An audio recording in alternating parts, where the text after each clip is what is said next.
Good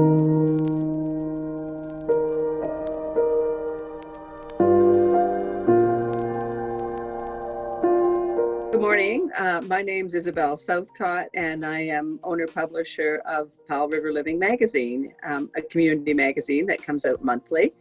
Stories as a magazine publisher and a writer have always been important to me, and my love for the story kind of can be traced back to when I was a kid, and which is when many of us discover our love of reading and love of stories.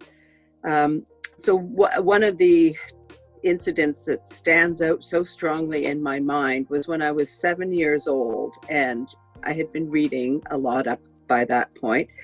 But I grew up in Halifax, Nova Scotia, and they had this annual kermesse. And the kermesse was this huge outdoor fair and fundraiser for the Isaac Walton Killam Hospital in Halifax, and for their auxiliary as well.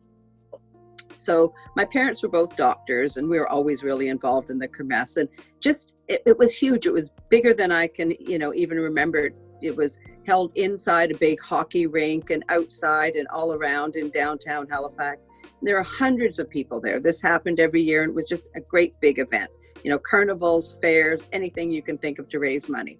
So there are also books, like people brought their secondhand stuff in to sell and donate the money to the kermesse. So when I was 7 or 8, I had my money, which was probably, about $10 or something.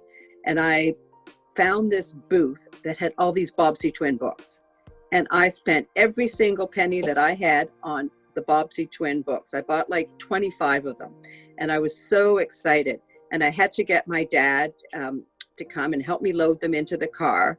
And my dad says that I just totally disappeared for the next few weeks, because he said that I didn't read books, I devoured them. And I just sat in that big chair in the living room every moment I could, and I read and I read and I read. And I just loved the Bobbsey twins. And then I graduated on to, Nancy Drew as I got a little older, and all kinds of other books. But the Bobbsey twins, that was really pivotal in my love of the story and reading and getting lost in another world and meeting other characters and people and going to places that I wasn't going to as a 7-year-old child. So it was fabulous. It was magical for me. And to this day, books represent magic to me now. That's the Bobbsey twins that's probably how my love of stories started. And when you fall in love with reading stories, most people say, hey, you know what? I have a voice too, and I want to share.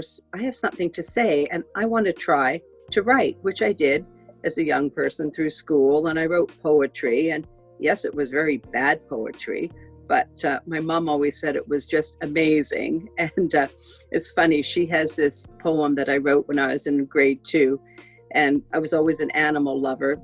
And the poem, I'll tell you the first couple lines, because that's all I can remember. It was, my puppy and I danced in the sunshine. The sunshine was sweet with warm smells. The sunshine was sweet with soft smells of spring. The flowers were blooming, the green grass was growing, and sticky horse chestnuts burst out on their boughs. And so back then I was, trying to write poems, and continued on through school, but I never really did too much with it until I was a little bit older, had graduated, and then I kind of fell into journalism.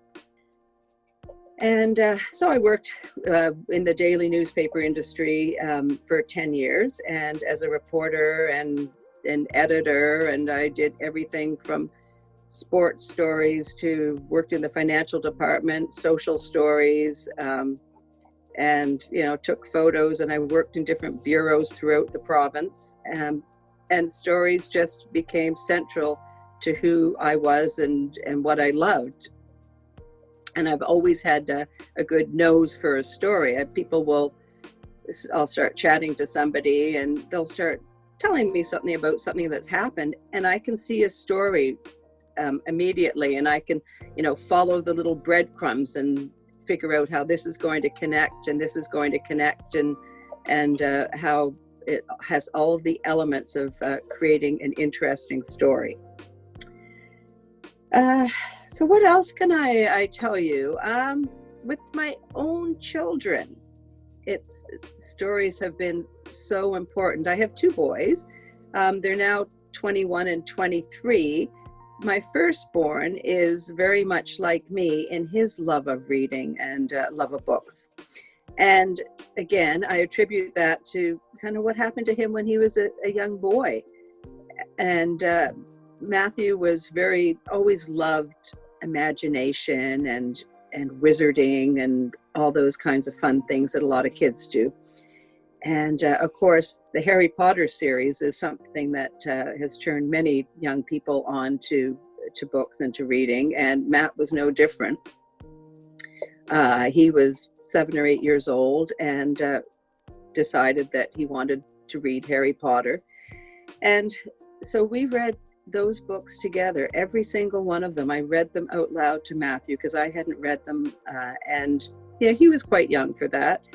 And I loved those books. And it was just such a magical time for me as a mom, connecting with my son. Every night we'd read another chapter and another chapter.